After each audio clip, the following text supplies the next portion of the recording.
الرجيم بسم الله الرحمن الرحيم إن الله وملائكته يصلون على النبي يا أيها الذين آمنوا صلوا عليه وسلموا تسليما اللهم صل على محمد وعلى محمد بسم الله الرحمن الرحيم اللهم إني أسألك وأتوجه إليك بنبيك نبي الرحمة محمد صلى الله عليه وآله يا أبا العاصم يا رسول الله يا إمام الرحمة يا سيدنا ومولانا إنا توجهنا واستشفعنا وتوسلنا بك إلى الله وقدمناك بين يدي حاجاتنا يا وجيها عند الله اشفع لنا عند الله يا أبا الحسن يا أمير المؤمنين يا علي بن أبي طالب يا حجة الله على خلقه يا سيدنا ومولانا إنا توجهنا واستشفعنا وتوسلنا بك إلى الله وقدمناك بين يدي حاجاتنا يا وجيها عند الله اشفع لنا عند الله يا فاطمة الزهراء يا بنت محمد يا قرة عين الرسول يا سيدتنا ومولاتنا إنا توجهنا واستشفعنا وتوسلنا بك إلى الله وقدمناك بين يدي حاجاتنا يا وجيحة عند الله اشفعي لنا عند الله يا أبا محمد يا حسن بن علي أيها المجتبى يا ابن رسول الله يا حجة الله على خلقه يا سيدنا ومولانا إنا توجهنا واستشفعنا وتوسلنا بك إلى الله وقدمناك بين يدي حاجاتنا يا وجيها عند الله اشفع لنا عند الله يا أبا عبد الله يا حسين بن علي أيها الشهيد يا ابن رسول الله يا حجة الله على خلقه يا سيدنا ومولانا إنا توجهنا واستشفعنا وتوسلنا بك إلى الله وقدمناك بين يدي حاجاتنا يا وجيها عند الله اشفع لنا عند الله يا أبا الحسين يا علي بن الحسين يا زين العابدين يا ابن رسول الله يا حجة الله على خلقه يا سيدنا ومولانا إنا توجهنا واستشفعنا وتوسلنا بك إلى الله وقدمناك بين يدي حاجاتنا يا وجيها عند الله اشفع لنا عند الله يا أبا جعفر يا محمد بن علي أيها الباقر يا ابن رسول الله يا حجة الله على خلقه يا سيدنا ومولانا إنا توجهنا واستشفعنا وتوسلنا بك إلى الله وقدمناك بين يدي حاجاتنا يا وجيها عند الله اشفع لنا عند الله يا أبا عبد الله يا جعفر بن محمد أيها الصادق يا ابن رسول الله يا حجة الله على خلقه يا سيدنا ومولانا إنا توجهنا واستشفعنا وتوسلنا بك إلى الله وقدمناك بين يدي حاجاتنا يا وجيها عند الله اشفع لنا عند الله يا أبا الحسين يا موسى بن جعفر أيها القاسم يا ابن رسول الله يا حجة الله على خلقه يا سيدنا ومولانا إنا توجهنا واستشفعنا وتوسلنا بك إلى الله وقدمناك بين يدي حاجاتنا يا وجيها عند الله اشفع لنا عند الله يا أبا الحسين يا علي بن موسى أيها الرضا يا ابن رسول الله يا حجة الله على خلقه يا سيدنا ومولانا إنا توجهنا واستشفعنا وتوسلنا بك إلى الله وقدمناك بين يدي حاجاتنا يا وجيها عند الله اشفع لنا. يا أبا جعفر يا محمد بن علي أيها التقي الجواد يا ابن رسول الله يا حجة الله على خلقه يا سيدنا ومولانا إنا توجهنا واستشفعنا وتوسلنا بك إلى الله وقدمناك بين يدي حاجاتنا يا وجيها عند الله اشفع لنا عند الله. يا أبا الحسن يا علي بن محمد أيها الحادي والنقي يا ابن رسول الله يا حجة الله على خلقه يا سيدنا ومولانا إنا توجهنا واستشفعنا وتوسلنا بك إلى الله وقدمناك بين يدي حاجاتنا يا وجيها عند الله اشفع لنا عند الله.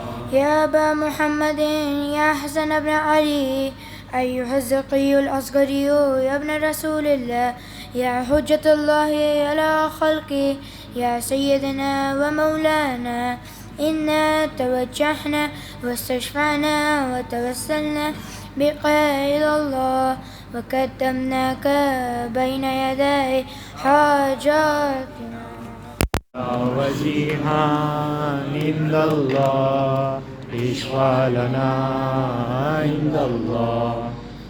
يا وسيع الحسن والخلف الحجة أيها القائم المنتظر المهدي يا ابن رسول الله يا حجة الله على خلقه يا سيدنا ومولانا إنا توجهنا واستشفعنا وتوسلنا بك إلى الله وقدمناك بين يدي حاجاتنا يا وجيها عند الله اشفع لنا عند الله. يا وجيها عند الله اشفع لنا عند الله.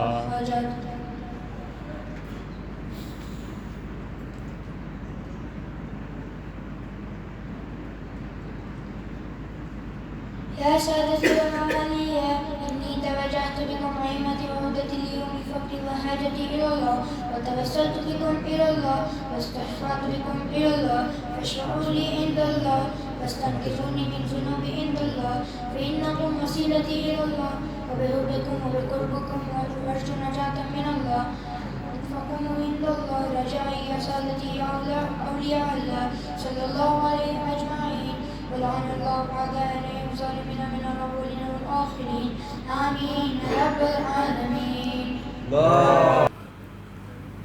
جو کہ مصروف سلام شہداء رہتا ہے جو کہ مصروف سلام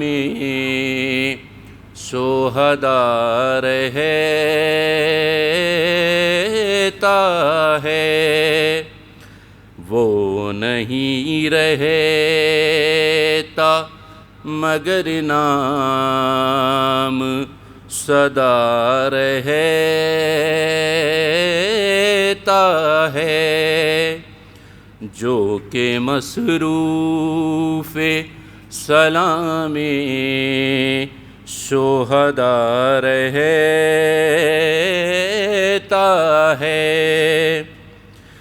شمر کہتا تھا کہ یہ ماں ہے علی اکبر کی، شمر کہتا تھا کہ یہ ماں ہے علی اکبر کی، جس کا ایک ہاتھ کلیجے پہ دھرا رہتا ہے، جو کہ مصروف سلام شہداء رہتا ہے۔ آن کر خواب میں عابد نے سے یہ پوچھا شاہ نے، آن کر خواب میں عابد سے یہ پوچھا شاہ نے، بیٹا احوال تیرا قید میں کیا رہتا ہے، بیٹا احوال تیرا قید میں کیا رہتا ہے۔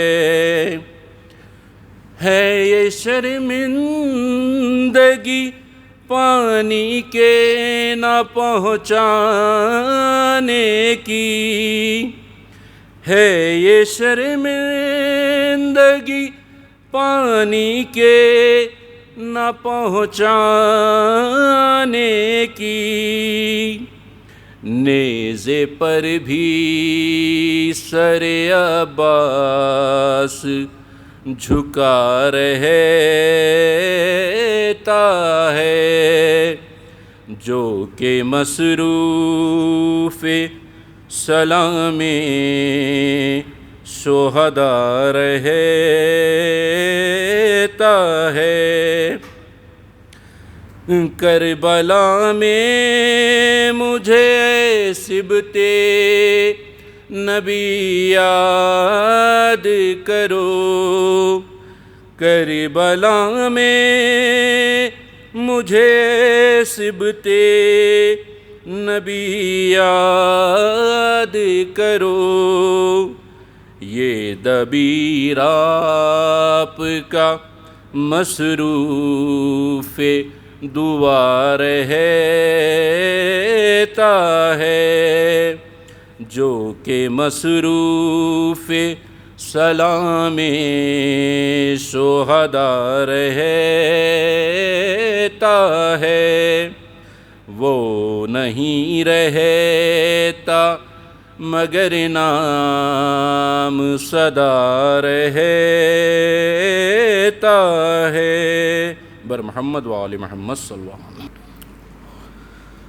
اعوذ باللہ من الشیطان اللعین الرجیم، بسم اللہ الرحمن الرحیم، الحمد للہ الذی یخلق ولم یخلق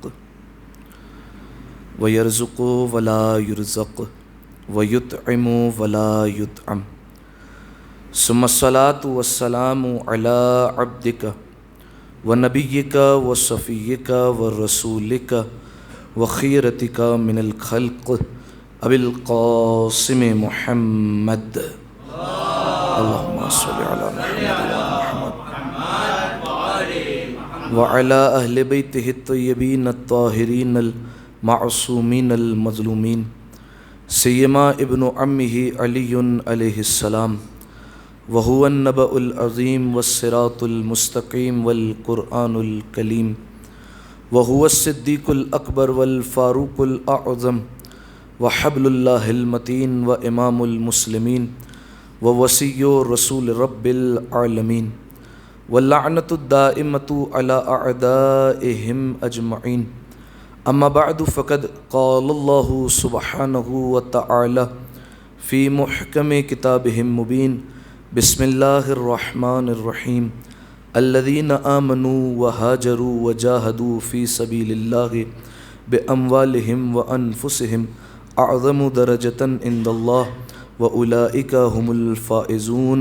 صلوات على محمد وآل محمد. اللهم صل على محمد محمد. سامعین محترم، عزیزان گرامی قدر، آغاز کلام میں ہی آپ تمام مؤمنین اور مؤمنات کی خدمت میں آج کی شب کی تعزیت اور تسلیت پیش کرتا ہوں، اور بالخصوص زمانے کے امام کی خدمت میں تعزیت اور تسلیت پیش کرنے کے لیے ایک دفعہ مل کر بآواز بلند صلوات پڑھ دیں. اللہم صلی علی محمد وآل. سامعین محترم، 28 رجب کی شب یعنی امام حسین علیہ السلام کی مدینہ سے مکہ کی جانب روانگی انتہائی مصیبت کی تاریخ ہے. 28 رجب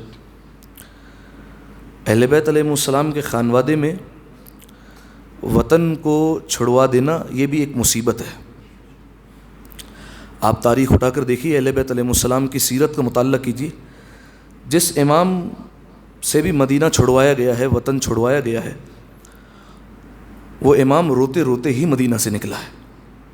تاریخ اٹھا کر دیکھ لیجیے، چاہے وہ 8ویں امام ہو، چاہے 7ویں امام ہو، چاہے 9ویں امام ہو، جو امام بھی مدینہ سے گیا ہے روتے روتے ہی گیا ہے. اور یہ بھی یاد رکھیے گا، مولا نے کسی بھی امام نے وطن چھوڑا نہیں ہے، وطن چھڑوایا گیا ہے. ورنہ سوچیے امام حسین علیہ السلام وہ وطن کیوں چھوڑیں گے کہ جہاں پر ان کا بچپن گزرا، جہاں پر امام حسن کے ساتھ کھیلنے کی یادیں موجود ہیں. اس جگہ کو کیوں چھوڑیں گے جہاں پر وحی کا مسلسل نزول ہوتا رہتا ہے. اور سب سے بڑھ کر اس مقام کو کیوں چھوڑیں گے جہاں پر ان کی ماں کی قبر موجود ہے. اس مقام کو کیوں خیر آباد کہیں گے مولا، اور کیوں نکلیں گے؟ لہٰذا مجبور کیا گیا تھا، اس وجہ سے امام نے چھوڑا ہے. اور انتہائی مصیبت ہے، اس کو ہم درک نہیں کر سکتے، اور کئی مرتبہ اس کا تذکرہ اس طریقے سے نہیں ہوتا. حالانکہ اگر آپ محسوس کرنا چاہیں تو اس مصیبت کو محسوس کر سکتے ہیں، مکمل طور پر نہیں، لیکن چاہے 1% آپ درک کر سکتے ہیں کہ یہ کتنی بڑی مصیبت ہے. ایک مثال کے ذریعے سے سمجھیے، یہاں پر کتنے ایسے جوان اور کتنے ایسے بزرگان موجود ہیں جو کربلا کی زیارت کر چکے ہیں. پروردگار عالم سب کو بار بار نصیب فرمائے. جب آپ کربلا جاتے ہیں تو جو صاحبان ایمان وہاں پر اس زمین پر جب پہلا قدم رکھتا ہے تو کیفیت عجیب ہو جاتی ہے. جب روضوں کو دیکھتا ہے تو آنکھوں سے آنسو روا ہو جاتے ہیں. اور اس کے بعد جب وہ وہاں پر ٹھہرتا ہے تو اس کی کوشش یہ ہوتی ہے کہ زیادہ سے زیادہ امام حسین کے حرم میں، ابو الفضل عباس کے حرم میں وقت گزاروں. اس کی یہ کوشش ہوتی ہے. جیسے جیسے وقت گزرتا جاتا ہے تو حرم میں گزارنے کا وقت بھی بڑھتا جاتا ہے. ابتدا میں جب پہلا دن ہوتا ہے، دوسرا دن ہوتا ہے، تو ہو سکتا ہے آدھا گھنٹہ بیٹھے، پونا گھنٹہ بیٹھے، 1 گھنٹہ بیٹھے حرم میں. لیکن جیسے جیسے دن گزرتے جائیں گے اب وقت بڑھتا جائے گا، اب زیادہ روئے گا، اب زیادہ گریہ کرے گا. اور بالآخر جب آخری دن پہنچ گیا تو اب پھر یہ وہ لمحہ ہوتا ہے کہ اب یہ پوری رات حرم میں گزارے گا. اب یہاں سے نکلنے کا دل نہیں چاہتا کہ اب یہاں سے نکلوں کیسے، اور جس حسین کے لیے آیا تھا اب حسین کو چھوڑ کے جاؤں کیسے. ٹھیک ہے، کیونکہ یہ سامنے زری میں وہ موجود ہے جس پر ہماری نسلیں قربان ہو جائے. اب یہاں سے جاؤں کیسے؟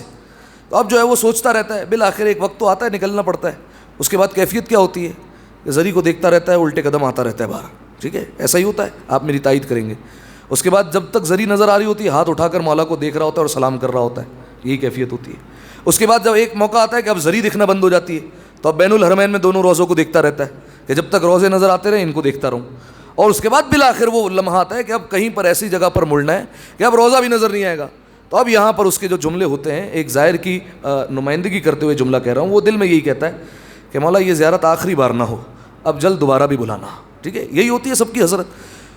تو اب آپ سوچئے کہ ایک زائر جس نے امام حسین علیہ السلام کو دیکھا بھی نہیں ہے، وہ زائر جو عرصے بعد آیا ہے، وہ اتنی مشکل محسوس کرتا ہے امام حسین علیہ السلام کی قبر سے وداع کرنا. تو ذرا سوچئے امام حسین علیہ السلام کے لیے کتنا مشکل ہوگا کہ وہ اپنے نانا کی قبر کو چھوڑ دیں، اپنے بھائی کی قبر کو چھوڑ دیں، اپنی ماں کی قبر کو چھوڑیں اور مدینہ سے نکل جائیں. کتنا مشکل ہوگا. تو آج کی تاریخ اہل بیت علیہ السلام کے گھرانے میں انتہائی مصیبت اور انتہائی المناک تاریخ ہے. سامعین محترم، آج کی اس مجلس کے لیے جس آیہ مجیدہ کو میں نے آپ کی خدمت میں پیش کیا اس کا تعلق سورہ مبارکہ توبہ سے ہے. آیت کا نشان 20 ہے. ارشاد رب العزت ہوتا ہے, توجہ چاہ رہا ہوں آپ کی ابتدا سے ہی, اگر میرے ساتھ آپ جڑ جائیں. پروردگار عالم کا ارشاد ہوتا ہے الذین آمنوا, وہ لوگ جو ایمان لے کر آئے, وہاجروا, اور جنہوں نے ہجرت کی, جو مائگریٹ ہو گئے اللہ کی خاطر, وجاہدوا فی سبیل اللہ, اور انہوں نے اللہ کی راہ میں جہاد بھی کیا, باموالہم وانفسہم, لیکن جو انہوں نے جہاد کیا وہ مال کے ذریعے سے بھی کیا اور جانوں کے ذریعے سے بھی جہاد کیا.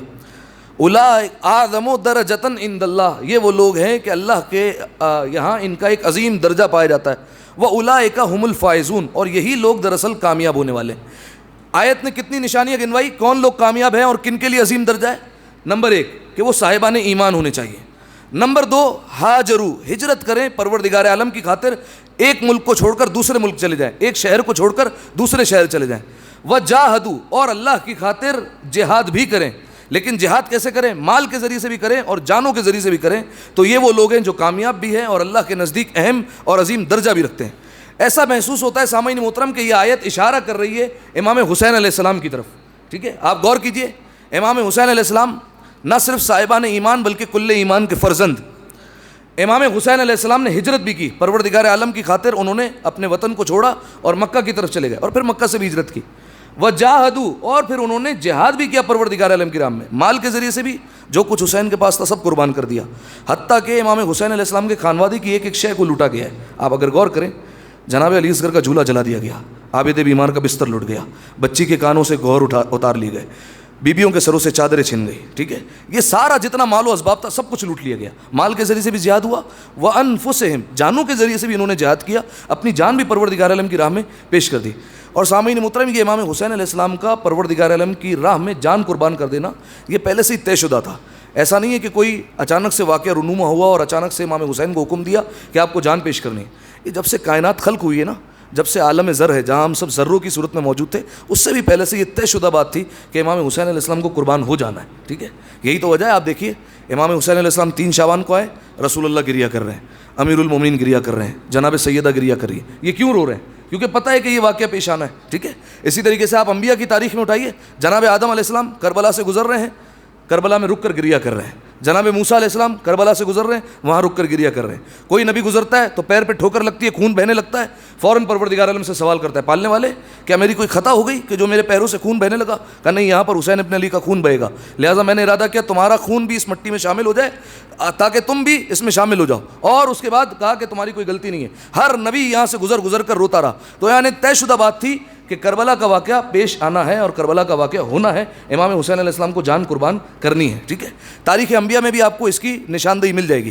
جناب ابراہیم علیہ السلام, آپ جانتے ہیں جناب اسماعیل علیہ السلام کو خواب میں آیا جناب ابراہیم علیہ السلام کو کہ وہ بیٹے کو ذبح کر رہے ہیں. جناب ابراہیم اور اسماعیل چلے گئے, جب چھری رکھی اور آنکھوں پر سے پٹی ہٹائی تو کیا دیکھا, دمبا آ چکا ہے اور وہ ذبح ہو چکا ہے.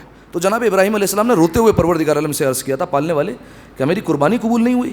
تو فوراً جواب آیا, وَفَدَيْنَاهُ بِذِبْحٍ عَظِيمٍ, ہم نے اس قربانی کو ایک قربانی کا فدیہ بنا دیا ہے, یعنی ایک اور قربانی آگے چل کر ہونے والی ہے, اس لیے تمہارا اسماعیل بچ گیا لیکن آگے چل کر ایک قربانی ہوگی. اب جناب ابراہیم علیہ السلام نے پوچھا مالک وہ کون ہے؟ اب جواب دیا گیا, امام حسین علیہ السلام کا نام لیا گیا کہ حسین کو قربان ہو جانا ہے. تمہارا بیٹا تو بچ گیا لیکن حسین کا جو علی اکبر ہوگا وہ قربان ہو جائے گا, وہ فدیہ بن جائیں گے, اور اس طریقے سے تمہاری قربانی بچ گئی لیکن حسین کی قربانی کربلا کے میدان میں ہونی ہی ہونی ہے. ٹھیک ہے, اب دیکھیے یعنی وعدہ تھا جناب ابراہیم کا, وفا کیا, پورا کیا امام حسین علیہ السلام نے. یہ آپ کو تاریخ انبیاء میں کئی مرتبہ ملے گا, وعدے انبیاء کرتے ہیں اور پورا امام علیہ السلام کرتے ہیں. ٹھیک ہے, بلکہ ایک جو ہے وہ بات درمیان میں آ گئی, میں پڑھ بھی دوں آپ کے سامنے. ایران کا ایک شاعر گزرا ہے حافظ, اس کا تخلص ہے اور یہ ادب کا بہت بڑا شاعر ہے. حافظ کا ایک شعر ہے, انہوں نے کہا مرید پیر مغانم زمن مرنجی شیخ کہ وعدہ تو کر دی و اوجا بے عورت. یہ شعر ہے ایک مختصر سا, پوری ایک غزل ہے, اس کا ایک شعر ہے یہ. اس کا مطلب کیا ہے؟ اس کا مطلب کیا ہے, حافظ یہ کہتے ہیں کہ اے شیخ میں آپ سے زیادہ اپنے پیر کو چاہتا ہوں. شیخ فارسی زبان میں کہتے ہیں بزرگ کو, توجہ رکھیے گا اگر نتیجے تک پہنچیں گے تو انشاءاللہ محظوظ ہوں گے. شیخ فارسی زبان میں کہتے ہیں بزرگ کو جن کا احترام کیا جاتا ہے, اور پیر کہتے ہیں امام کو.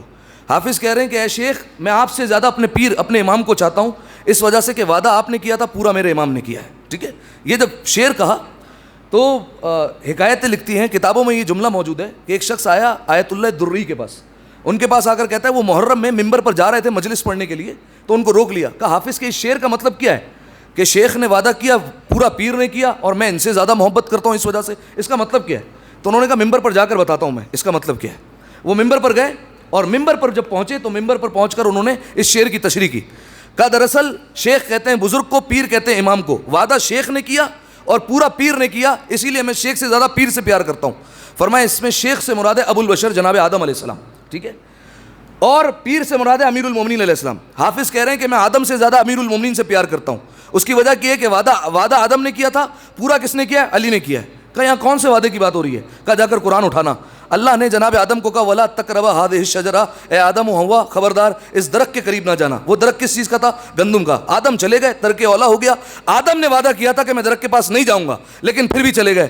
امیر المومنین کو منع نہیں کیا تھا گندم کھانے کا، لیکن پوری زندگی جو پر گزارا کر دی۔ فرمایا وعدہ کیا تھا آدم نے، پورا کیا علی نے۔ کہا اس کا یہ مطلب ہے۔ کچھ عرصہ گزرا، آیت اللہ دری دنیا سے چلے گئے، اور آپ جانتے ہیں کہ جب انسان دنیا سے جاتا ہے تو اس کے سامنے سے غیب کے پردے ہٹ جاتے ہیں، اب وہ سب دیکھتا ہے جو عام انسان جو ہے وہ نہیں دیکھ سکتا۔ تو وہ خواب میں آئے اسی جوان کے اور کہنے لگے کہ تم نے مجھ سے پوچھا تھا ایک دن کہ اس حافظ کے شعر کا مطلب کیا ہے، تو میں نے تمہیں کہا تھا کہ آدم اور علی مراد ہے۔ فرمایا جب میں عالم آخرت میں پہنچا تو میرے سامنے ایک اور حقیقت آ گئی۔ فرمایا وہ کیا حقیقت ہے؟ فرمایا اس شعر میں صرف آدم اور علی مراد نہیں ہے، اس شعر میں ابراہیم اور حسین بھی مراد ہے۔ یعنی حافظ کیا کہہ رہے ہیں؟ اے ابراہیم میں آپ سے زیادہ حسین سے محبت کرتا ہوں۔ اس کی وجہ یہ کہ وعدہ آپ نے کیا تھا پورا حسین نے کر دیا۔ یعنی کیا مطلب؟ ابراہیم نے وعدہ کیا تھا کہ میں اسماعیل کو قربان کر دوں گا، وہ تو اللہ نے دمبا بھیج دیا تو اسماعیل بچ گئے، وعدہ ابراہیم کا تھا۔ حسین نے علی اکبر کو قربان کر کے وعدے کی وفا کر دی۔ ایک دفعہ سلوات ہدیہ کریں مل کر آواز بلند، اللہم صلی علی محمد محمد۔ جزاکم اللہ، سلامت رہیے۔ تو اب سامعین محترم، پروردگار عالم نے آیت میں کیا فرمایا؟ فرمایا وہ لوگ جو ایمان لائے، جنہوں نے ہجرت کی، جنہوں نے جہاد کی اللہ کی راہ میں۔ آج کی جو تاریخ ہے، یہ آیت میں نے اس لیے منتخب کی کیونکہ امام حسین علیہ السلام نے ہجرت کی ہے، ٹھیک ہے۔ امام حسین علیہ السلام نے مدینہ کو چھوڑا ہے، مدینہ کو خیر آباد کا ہے مولا نے، اور کتنا مشکل تھا وہ میں نے آپ کے سامنے ابتداً بیان کر دیا کہ امام حسین علیہ السلام کے لیے کتنا سخت ہے مدینہ کو چھوڑنا۔ اس کی اب تاریخ کیا ہے؟ اب ظاہر ہے میرے پاس صرف 15 منٹ ہے، اس میں جو ہے وہ تاریخ بھی بیان کرنی ہے اور مصائب بھی پڑھنے۔ مختصر سی تاریخ رکھتا ہوں۔ ماہ رجب 60 ہجری، توجہ رکھیے گا، 22 رجب کی جب تاریخ آئی تو یزید کا باپ اس دنیا سے واصل جہنم ہوا، ٹھیک ہے، وہ چلا گیا۔ جب وہ گیا تو تاریخ یہ کہتی ہے کہ یزید نے اپنے باپ کو دفن کیا، اور دفن کرنے کے بعد وہ تاج پہن کر تخت خلافت پر آ گیا، ٹھیک ہے۔ اب دیکھیے اتنا بھی ان کے یہاں احترام نہیں پایا جاتا کہ باپ مرا ہے تو تخت خلافت کو نہ سنبھالوں، بلکہ جملہ بدل کر کہوں جب یہ رسول اللہ کے جنازے کو چھوڑ کر خلافت کا انتخاب کر سکتے ہیں تو یہ کیا ہے یزید کا باپ سامنے، رسول اللہ کے جنازے کو یہ لوگ چھوڑ دیتے ہیں۔ تو اب جو ہے وہ یزید نے تخت خلافت پر آیا اور تاج پہنا، اور اس کے بعد اس نے سب سے پہلا جو کام کیا وہ خط لکھا۔ خط کس کو لکھا؟ خط لکھا مدینہ کے گورنر ولید بن عتبہ کو، ٹھیک ہے، توجہ رکھیے گا۔ ولید بن عتبہ کو خط میں لکھا، فرمایا کہ اے ولید میں تخت خلافت پر آ چکا ہوں، میرا باپ دنیا سے جا چکا ہے، اور مختلف لوگوں نے، مختلف قبائل نے، مختلف ممالک کے سفیروں نے آ کر میری بیعت کر لی ہے، لیکن مجھے ان سب کی بیعت سے کوئی مطلب نہیں، سب کی بیعت سے کوئی غرض نہیں۔ مجھے مدینہ میں 4 لوگوں سے بیعت چاہیے، وہ تو 4 لوگوں کی بیعت لے اور مجھے خط کا جواب لکھ کے ان 4 لوگوں سے بیعت مل گئی ہے۔ وہ 4 لوگ کون ہیں؟ ان 4 کے نام لکھے ہوئے۔ فرمایا عبداللہ ابن عمر، ٹھیک ہے، عالم اسلام کے خلیفہ ثانی کا بیٹا عبداللہ ابن عمر کا ان کی بیعت چاہیے، ایک۔ عبداللہ ابن زبیر، فرمایا یہ دوسرا شخص ہے، اس کی بھی بیعت چاہیے۔ جملہ سنیے گا۔ عبد الرحمن ابن ابی بکر، فرمایا یہ تیسرا شخص ہے، اس کی بھی بیعت چاہیے۔ اور چوتھا حسین ابن علی، فرمایا اس کی بھی بیعت چاہیے، ان کی بھی بیعت چاہیے مجھے۔ فرمایا یاد رکھ یہ جو ابتدائی 3 ہیں، فرمایا یہ کسی نہ کسی معاملے میں آ کر بہک جائیں گے، کسی نہ کسی معاملے میں آ کر لالچ کا شکار ہو جائیں گے، کسی نہ کسی گورنر کی کرسی کے لیے لالچ میں آ کر تیری بیعت کر سکتے ہیں۔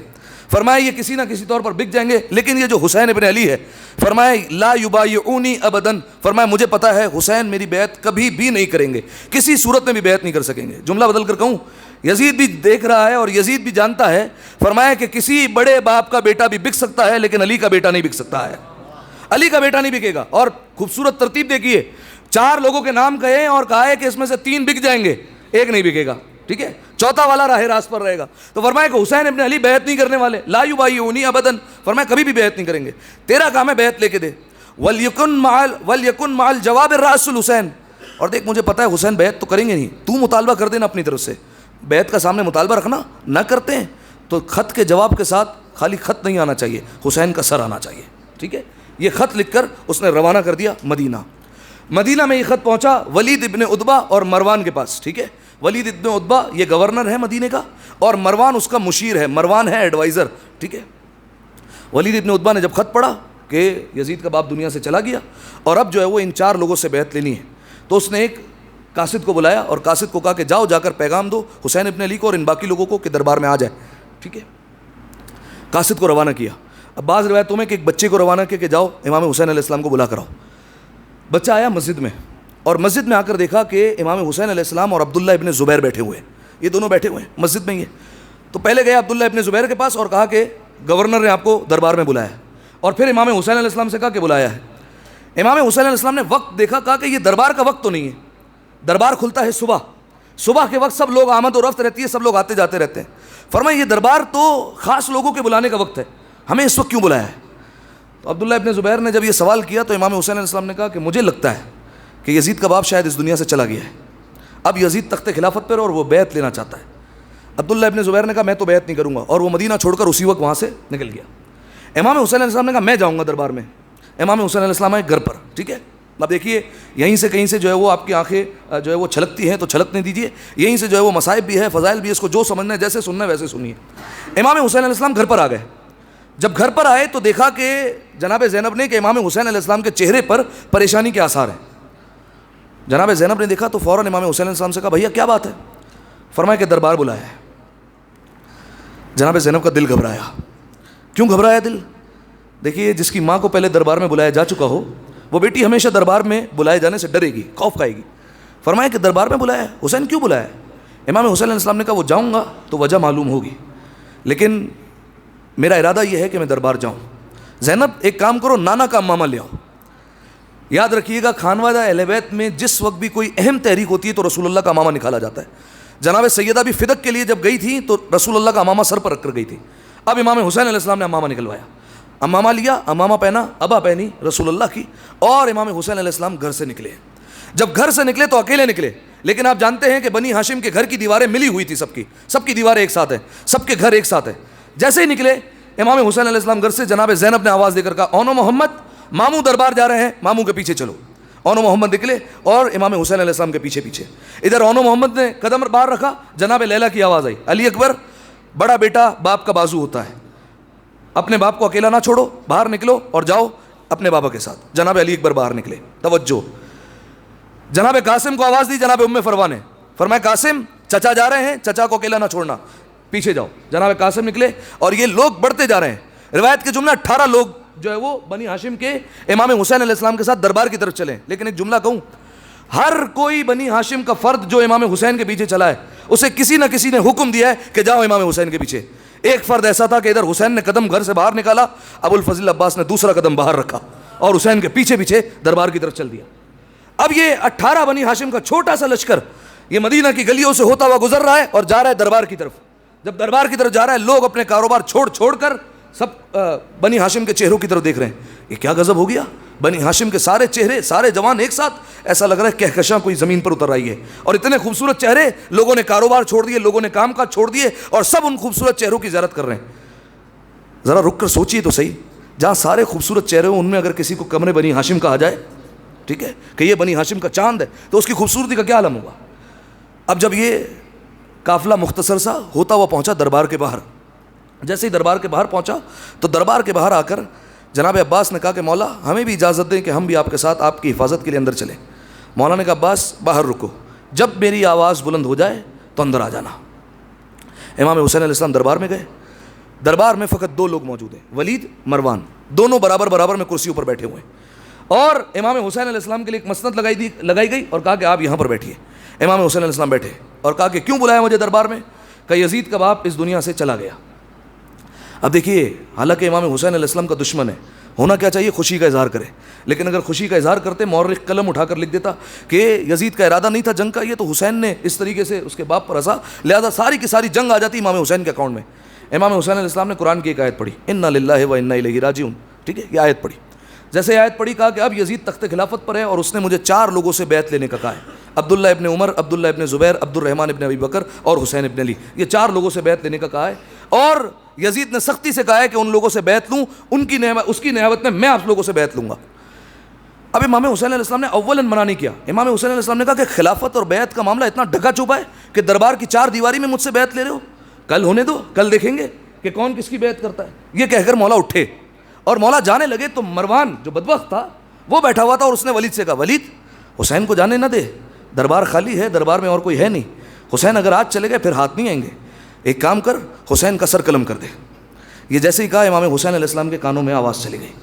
امام حسین مڑے جلال کے عالم میں اور ایک جملہ کہا اسکت یا مروان یبن الزرقا، خاموش ہو جاؤ مروان، او نیل گو زناکار خاتون کے بیٹے خاموش ہو جاؤ۔ مولا نے اسے للکار کر کہا، اس کا شجرہ مولا نے دربار میں کھنگالا، فرمایا خاموش ہو جا۔ اس کے بعد کہا کہ تو میری گردن مارے گا، اگر تو نے گردن میری مارنے کا سوچا ہے تو یہ بھی تو نے گناہ کیا، ویلی لکا، میری لعنت ہو تجھ پر۔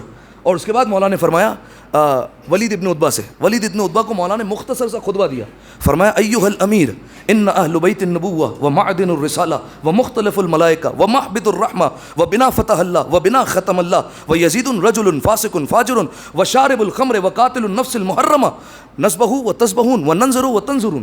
مولا نے مختصر سا خطبہ ارشاد فرمایا او مدینہ کے گورنر سن میری بات، ان اہل بیت النبوہ، تو میرے سے یزید کی بیعت مانگ رہا ہے، تو مقایسہ تو کر، کیا میں یزید کی بیعت کر سکتا ہوں؟ ان اہل بیت النبوہ، ہم اہل بیت النبوت ہیں۔ مولا نے یہ نہیں کہا ان اہل بیت النبی، ہم نبی کے اہل بیت ہیں، کیونکہ کوئی کہہ سکتا تھا کہ نبی نہیں رہے تو اب اہل بیت بھی نہیں رہے، جب تک نبوت باقی رہے گی تو یہ اہل بیت بھی رہیں گے، لہذا فرمایا ان اہل بیت النبوہ، ہم نبوت کے اہل بیت ہیں۔ ومعدن الرسالہ، رسالت ہمارے گھر سے چلی ہے۔ ومختلف الملائکہ، تو ہمارے گھر کو نہیں جانتا، ہمارے گھر پر فرشتوں کا آنا جانا لگا رکھتا ہے، ایک فرشتہ آتا ہے دوسرا فرشتہ جاتا ہے، جبریل کبھی یہاں پر لوری سنانے آتا ہے، کبھی جھولا جھلانے آتا ہے، کبھی رضوان درزی بن کر آ جاتا ہے، کبھی میکائیل چکی چلانے آتا ہے، کبھی اسرافیل لوری سنانے آتا ہے۔ ہمارے گھر کا عالم یہ ہے، فرشتہ آئے گا دوسرا فرشتہ جائے گا، یہ ہمارے گھر کا رواج ہے، ہمارے گھر کا طریقہ کار ہے۔ اور اس کے بعد فرمایا کہ ومحبط الرحمہ، رحمت ہمارے گھر سے چلی ہے، ہمارا گھر رحمت کا مسکن ہے۔ وبنا فتح اللہ، اللہ نے کائنات کی ابتدا ہمارے ذریعے سے کی ہے، عجیب جملہ ہے۔ وبنا ختم اللہ، ہمارے ذریعے سے ہی اللہ کائنات کا اختتام کرے گا، ٹھیک ہے۔ آپ جانتے ہیں سب سے اول میں دنیا کا آغاز کس سے ہوا؟ اہل بیت علیہ السلام کا نور خلق کیا گیا، رسول اللہ کا۔ اس کا مطلب تو سمجھ میں آیا، وبنا فتح اللہ، اللہ نے ان کے ذریعے سے ابتدا کی۔ وبنا ختم اللہ، ہم ہی وہ ہوں گے جن کے ذریعے سے کائنات کا اختتام ہوگا۔ ایک تو روایت ملتی ہے کہ زمانے کے امام جب جائیں گے تو پوری کائنات تباہ و برباد ہو جائے گی، ایک تو روایت یہ۔ ایک روایت اور سنو آپ کے سامنے، بنا ختم اللہ، کائنات کا خاتمہ ہوگا، یعنی ہر چیز ختم ہو جائے گی لیکن اہل بیت علیہ السلام ہوں گے۔ حتیٰ کہ روایت کے جملے ملک الموت بھی مارا جائے گا۔ ملک الموت کی روح جانتے کون قبض کرے گا؟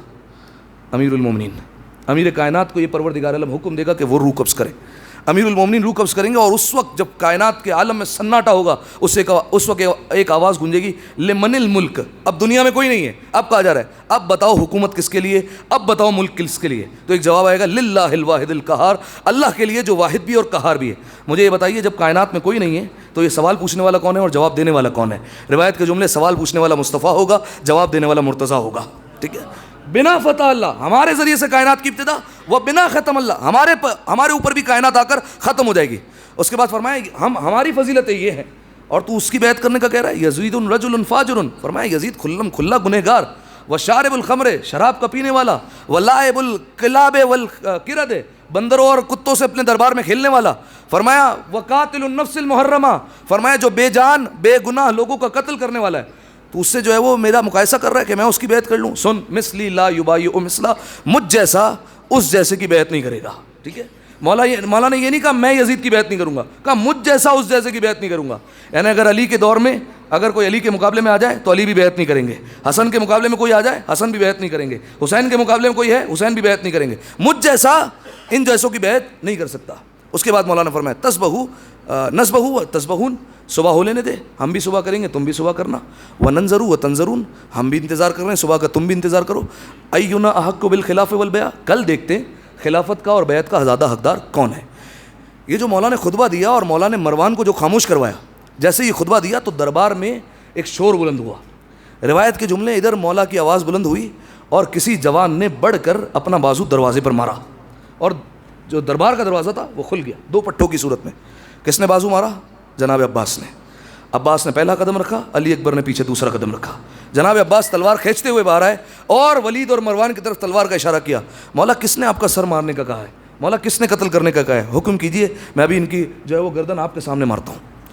مولا نے جناب عباس کے سینے پر ہاتھ رکھا اور ایک جملہ کا علماء کی زبانی، علماء نے کہتے ہیں کہ مولا نے کہا عباس یہ مدینہ ہے، کربلا نہیں ہے، نانا کا شہر ہے، تلوار نہیں اٹھانی، اندر رکھ دو تلوار کو۔ جناب عباس نے تلوار کو رکھا۔ اب یہ مختصر سا لشکر دربار سے دوبارہ نکلا اور اب جا رہا ہے گھر کی طرف۔ اب سنیے گا، یہیں سے مجھے مصائب پر جانا ہے اگر آپ محسوس کر سکتے ہیں۔ جب امام حسین علیہ السلام چلے ہیں سارے جوانوں کو لے کر، تو گھر کے دروازے پر ماں جیسی بہن زینب انتظار کر رہی ہے۔ امام حسین علیہ السلام گھر میں آئے، جناب زینب نے پوچھا بھیا دربار کس لیے بلایا تھا؟ فرمایا زینب بیعت کا سوال کیا گیا ہے۔ کہا آپ کا کیا ارادہ ہے؟ کہا بیعت نہیں کریں گے، سفر کر جائیں گے، سفر کرنے کا ارادہ ہے۔ جناب زینب نے کہا بھیا حسین وہی سفر؟ امام نے کہا ہاں وہی سفر۔ کوئی سمجھے نہ سمجھے، جناب زینب سمجھ گئی کس سفر کی بات ہو رہی ہے، کیونکہ جب جناب زینب کا عقد ہوا تھا جناب عبداللہ کے ساتھ تو امیر المؤمنین نے یہ شرط رکھی تھی عبداللہ میں عقد تو کر رہا ہوں زینب کا تمہارے ساتھ، لیکن جب حسین مدینہ چھوڑے گا زینب بھی ساتھ جائے گی۔ جناب زینب سمجھ گئی وہی سفر کی بات ہو رہی ہے، کہاں وہی سفر کی بات ہو رہی ہے۔ کہا ٹھیک ہے۔ اب علامہ منتظر عباس نقوی خدا ان کے درجات بلند فرمائے، وہ کہتے ہیں کہ ہر بات تاریخ میں نہیں ہوتی، کچھ باتیں بین السطور ہوتی ہیں، وہ اس طریقے سے پورے واقعے کو بیان کرتے ہیں۔ کہا کہ جناب زینب نے امام حسین علیہ السلام سے کہا آؤ حسین اب سفر پر جانا ہے تو بیٹھ کر منصوبہ کر لیتے ہیں، دونوں طے کر لیتے ہیں کہ سفر میں کیا کیا ہونا ہے۔ ایک مقام پر جناب زینب بیٹھی، ایک مقام پر امام حسین علیہ السلام بیٹھے۔ بھیا حسین کیا ارادہ ہے؟ امام حسین علیہ السلام نے کہا زینب کربلا جائیں گے اور وہاں پر سر کٹوا دیں گے، جانے کو قربان کریں گے۔ جناب زینب نے کہا اچھا حسین تمہارا میدان کربلا ہے تو زینب کا میدان شام ہے، تمہاری ذمہ داری کربلا کی ہوئی، زینب کی ذمہ داری شام کی ہوئی، تم کربلا فتح کرو، زینب شام فتح کرے گی۔ حسین تمہاری فوج میں کون کون ہوگا؟ امام حسین نے کہا میری فوج میں علی اکبر ہے۔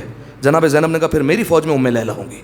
میری فوج میں جناب قاسم ہوں گے۔ فرمایا پھر میری فوج میں ام فروا ہوں گی۔ فرمایا کہ میری فوج میں عباس ہوں گے، کہا کہ میری فوج میں ام کلثوم ہوں گی۔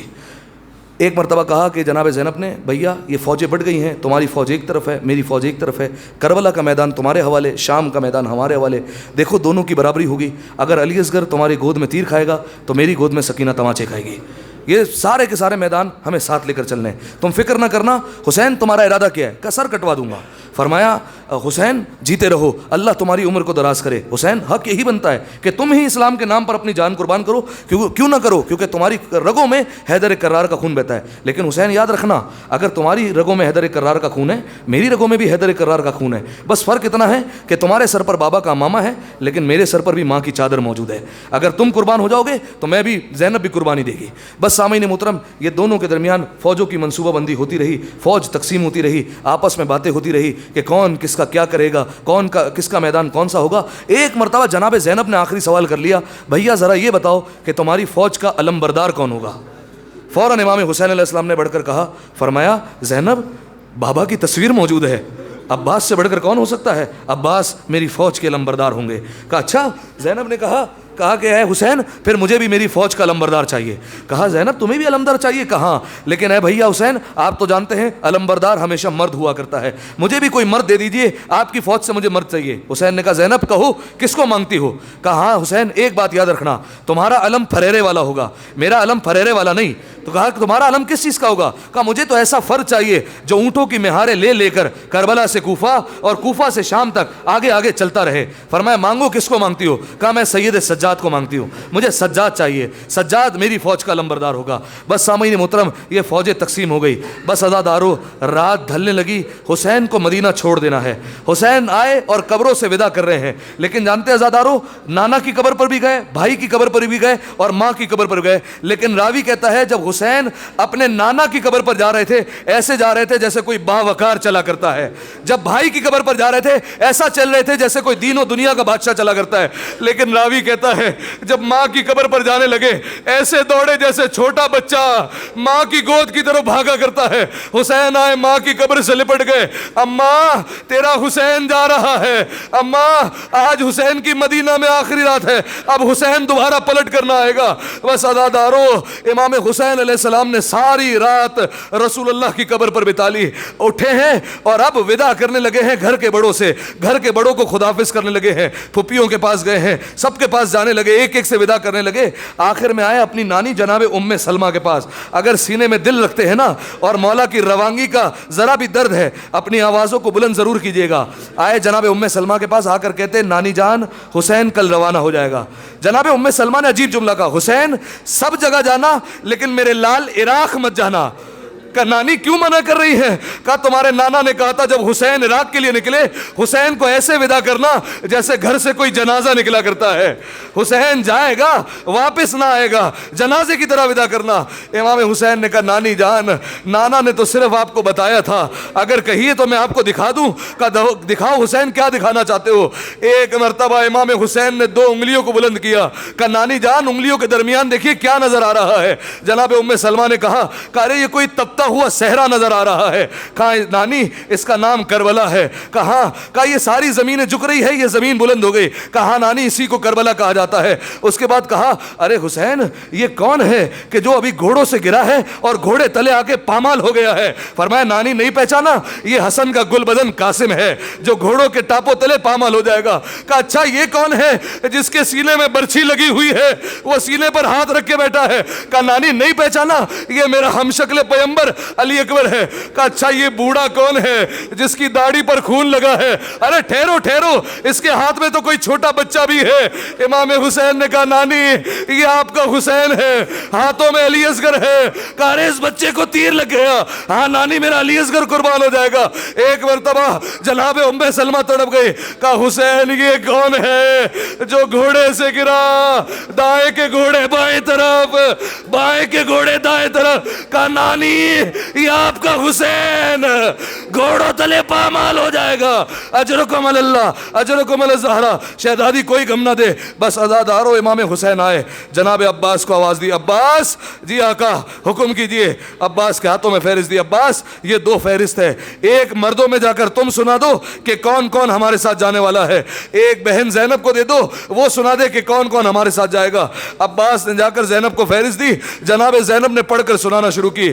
ام کلثوم آپ کا بھی نام ہے, کل آپ بھی چلیں گی. ام رباب آپ کا بھی نام ہے. ام لیلا آپ کا بھی نام ہے. ام فروا آپ کا بھی نام ہے. میری بچی سکینہ آپ کا بھی نام ہے. عزاداروں فہرست ختم ہو گئی, خدا کرے آپ پہنچ جائے. ایک چھوٹی بیمار بچی تڑپ کر رہ گئی, اٹھی پھوپھی اماں میرا بابا مجھے نہیں لے جائے گا. زینب نے کہا فاطمہ سغرا ارے تمہارے بابا کی مصلحت, بیٹی ہم جلدی جائیں گے واپس آ جائیں گے. بس عزاداروں رات ڈھلنا شروع ہوئی. ایک بار فاطمہ سغرا دوبارہ اٹھی. اجرکم اللہ. شہزادی کوئی غم نہ دے, ذرا محسوس کرنا, اس کو ایسے محسوس کیجئے اگر کوئی کربلا جانے والا ہو اور پھر نہ جا سکے کتنا انسان کے دل پر چوٹ لگتی ہے. ذرا سوچئے سغرا کے سامنے سب کے سب روانہ ہو رہے ہیں. جناب سغرا رات کے وقت آئی اور جناب زینب کو آ کر کہتی ہے پھوپھی اماں بابا سے کہیے نا مجھے بھی ساتھ لے کر چلے. جناب زینب نے کہا اے سغرا میں نے کہا تو صحیح ہم جلدی آ جائیں گے. جناب فاطمہ سغرا نے رو کر عجیب جملہ کہا پھوپھی اماں میں جانتی ہوں آپ تو آ جائیں گی, میرا بابا نہیں آنے والا ہے. جناب زینب تڑپ گئی. اے سغرا ایسا کیوں کہتی ہو؟ کہا پھوپھی اماں ابھی میں سو رہی تھی, مجھے کسی کے رونے کی آواز آئی, میں اٹھی, میں نے گھر کی پچھلی دیوار پر دیکھا, ارے ایک بی بی ہے بالوں کو کھولے رو رو کر کہتی ہے بابا میرا حسین جا رہا ہے, بابا میں نے چکیاں پیس کر پالا ہے. اجرکم اللہ اجرکم الزہرا. عزاداروں میرے ہاتھ جڑے ہوئے ہیں, خدا کے لیے حسین کی سب سے بڑی مصیبت ہے وطن کو چھوڑ دینا. 2 آنسو بہا دے تاکہ سیدہ کے دل کا مرہم بن جائے. اجرکم اللہ اجرکم الزہرا. بس عزادارو جناب زینب نے سغرا کا ہاتھ پکڑا, آئی امام حسین کے پاس. بھیا حسین سکینہ کو بھی لے جا رہے ہیں, علی اصغر کو بھی لے جا رہے ہیں, سغرا کیوں ساتھ نہیں جائیں گے؟ امام حسین نے کہا اے زینب سغرا بیمار ہے, لیکن علماء ایک اور وجہ بتاتے. علماء کہتے ہیں امام حسین نے کہا اے زینب تم تو جانتی ہو میری ہر اولاد کسی نہ کسی کی شبیہ ہے, میرا اکبر نانا کی شبیہ ہے, میرا عباس علی کی شبیہ ہے, لیکن تم جانتی ہو میری سغرا میری ماں ماں سے بہت ملتی ہے، اور میں نہیں چاہتا میری ماں کی تصویر بازاروں اور درباروں میں آ جائے۔ بس عزادارو، امام حسین نے سغرا کو رہنے کا حکم دیا۔ ایک مرتبہ صبح نمودار ہوئی ہے، آخری روایت عزادارو، صبح نمودار ہوئی، راوی کہتا ہے میں محلہ بنی ہاشم میں آیا، میں نے دیکھا حسین ایک مسند پر بیٹھے ہیں، حسین کے دائیں طرف علی اکبر کھڑے ہیں، بائیں طرف قاسم کھڑے ہوئے ہیں، اور ایک جوان ہے جو مشکیزیں بھر بھر کر اونٹوں پر لاد کر کہتا ہے جتنا پانی بھرنا ہے بھر لو، کوئی پیاسا نہیں رہنا چاہیے۔ کہا یہ کون ہے؟ کہا اس کا نام ابو الفضل العباس ہے۔ بس عزادارو، راوی کہتا ہے ابھی سب بیٹھے ہوئے تھے، اچانک سے گھر سے آواز آئی، ام لیلا آ رہی ہیں۔ ایک مرتبہ امام حسین نے کہا علی اکبر جاؤ ماں کو سوار کرواؤ۔ عزادارو، علی اکبر آئے، ماں کا بازو تھام کر سوار کروایا، پھر کہا ام فروا آ رہی ہے، قاسم آگے بڑھے، ماں کا بازو تھام کر سوار کروا دیا۔ ایک مرتبہ کنیز نے آواز دے کر کہا علی کی چھوٹی بیٹی ام کلثوم آ رہی ہے، عباس آگے بڑھے، بہن کو سوار کروایا۔ عزادارو، ایک مرتبہ کنیز نے کہا 18 بیویوں کے جرمٹ میں علی کی بڑی بیٹی زینب کبریٰ آ رہی ہے۔ بس آواز کا سننا تھا، حسین اٹھے، اکبر دوڑے، قاسم دوڑے، اونو محمد آئے، عباس آگے آئے، کسی نے محمل کا پردہ ہٹایا، کسی نے بہن کا بازو تھاما، کسی نے زانو کو رکھا، جناب زینب کو سوار کروایا۔ آخری جملہ، اے بی بی یہ 28 رجب ہے، یہ آج کی سواری، آج عباس بھی ہے، حسین بھی ہے، کل 11 محرم نہ عباس ہوں گے نہ حسین ہوں گے، زینب اکیلے سوار ہوں گی۔ زینب فرات کی طرح دیکھ کر کہے گی او عباس تو نے 28 رجب کو سوار کروایا تھا، آج بہن کو کون سوار کروایا؟